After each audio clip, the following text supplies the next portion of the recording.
ако е възможно. Втора реплика, ако е възможно. Господин Добрев, иска да вземе решение.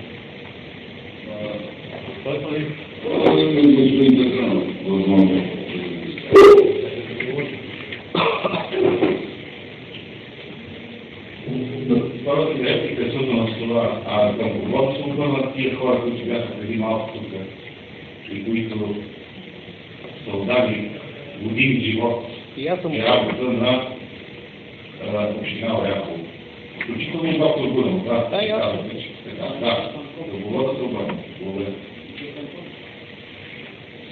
Не, към Пенков. Господин Добър, да беше преди вас. Добре, тези господа, да, вярно, проблем е, че са работили толкова години в болниците, но тя е юридическо лице и трябва да се обърнат към юридическото лице.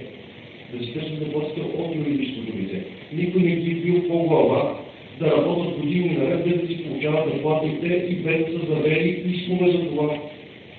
Районният съд не е трябва да функционира. При това неполучаването на възнаграждение се закриля от държавата с определени средства. Така че това няма връзка и отношение към това, което в момента се дебатира.